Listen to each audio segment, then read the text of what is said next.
नमस्कार।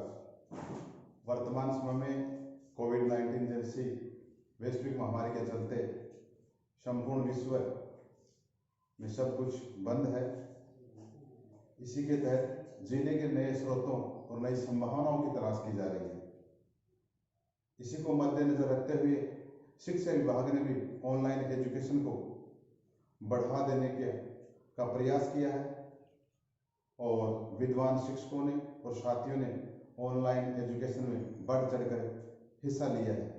इस संकट की घड़ी में मुझे पूर्व प्रधानमंत्री अटल बिहारी वाजपेयी की कुछ पंक्तियां याद आ रही हैं। बाधाएं आती हैं आए, गिरे प्रलय की घोर गठाएं, पांवों के नीचे अंगारे, सिर पर बरसे निज ज्वालाएं, निज हाथों में हंसते हंसते आग लगाकर जलना होगा, कदम मिलाकर चलना होगा, कदम मिलाकर चलना होगा। इसी कड़ी में मैं राजनीति विज्ञान विषय की कुछ ऑनलाइन कक्षाएं शुरू करने जा रहा हूं। राजनीति विज्ञान परिभाषा, प्रकृति एवं क्षेत्र।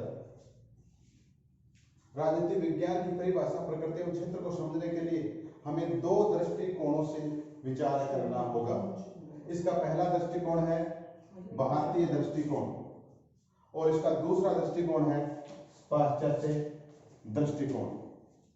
अगर राजनीति विज्ञान विषय को भारतीय दृष्टिकोण से देखें तो हमारे चिंतकों ने, विद्वानों ने विधाओं को चार भागों में बांटा। विधाओं को चार भागों में बांटा है, जिनमें तर्क, वार्ता, आन्वीक्षिकी और दंड नीति। तर्क, वार्ता, आन्वीक्षिकी और दंड नीति, इन चारों विधाओं के माध्यम से राजनीति विज्ञान को समझाने का प्रयास किया है। तर्क,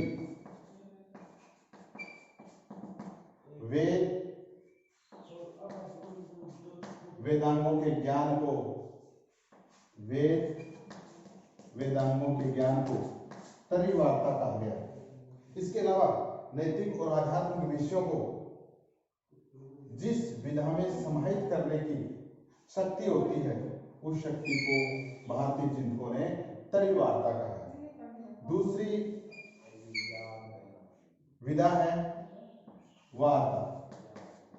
वार्ता में कृषि, पशुपालन, शिल्प, कृषि, पशुपालन, शिल्प और वाणिज्य की शिक्षा को वार्ता कहा गया है। कहने का मतलब यह है कि मनुष्य की भौतिक उपलब्धियों को, मनुष्य की भौतिक उपलब्धियों को वार्ता कहा गया है। तीसरी जो विधा है वो है आन्वीक्षिकी। आन्वीक्षिकी वह विधा है जिसमें तर्क और वार्ता दोनों को समाहित करने की शक्ति हो, वह विधा आन्वीक्षिकी विधा कहलाती है। चौथी जो विधा है वह है दंड नीति। राजनीति विज्ञान के पिता अरस्तु ने कहा है, मनुष्य समाज में रहता है, समाज में रहकर अपनी आवश्यकताओं की पूर्ति करता है।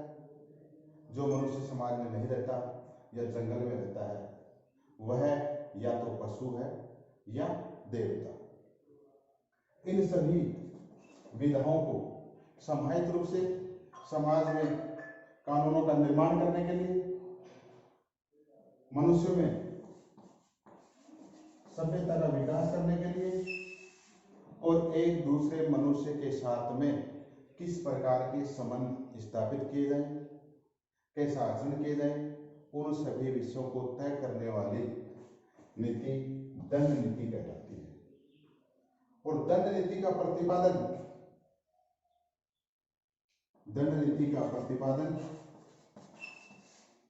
प्रतिपादन राज्य के द्वारा किया जाता है। राज्य के द्वारा किया जाता है। राज्य के द्वारा किया जाता है।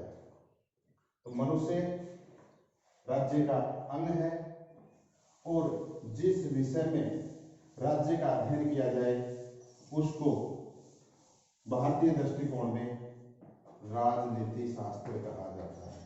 राजनीति शास्त्र कहा जाता है। इससे पूर्व जो राजनीति विज्ञान था वो सभी सामाजिक विज्ञानों का विषय था। सभी सामाजिक विज्ञानों का विषय था। सभी सामाजिक विज्ञानों का विषय था।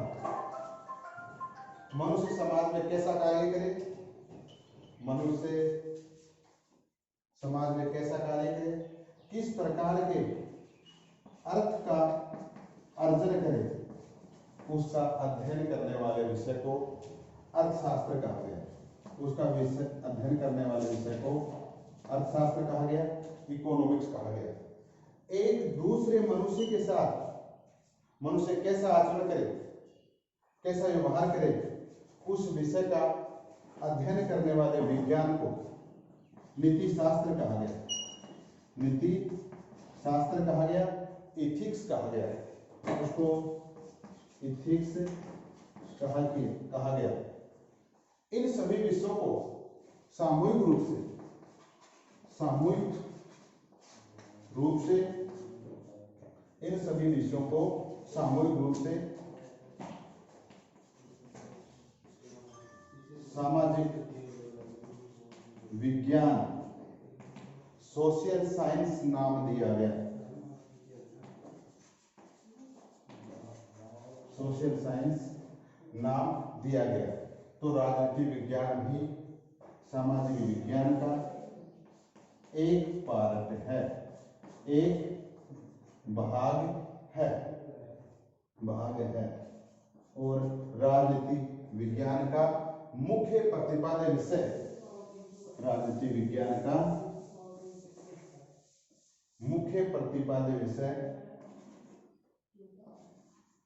दंड नीति का प्रतिपादन करना है। दंड नीति का प्रतिपादन करना है। दंड नीति का प्रतिपादन करना है। भारतीय विद्वान शुक्र ने भी अपने ग्रंथ शुक्र नीति में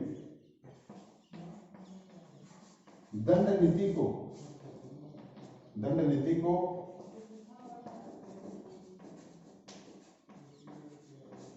सर्वोच्च स्थान दिया है। दंड नीति को सर्वोच्च स्थान दिया है। इसके अलावा आचार्य चाणक्य ने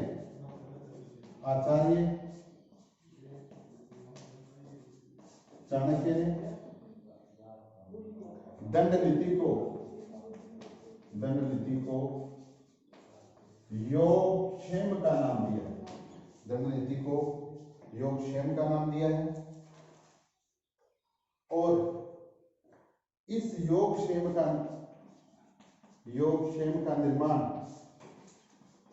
निर्माण जिसके द्वारा किया जाए उसको दंड नीति कहा है।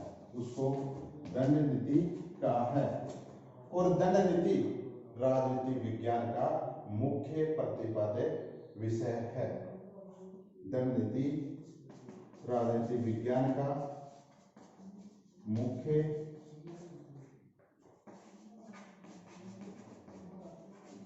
प्रतिपाद्य विषय है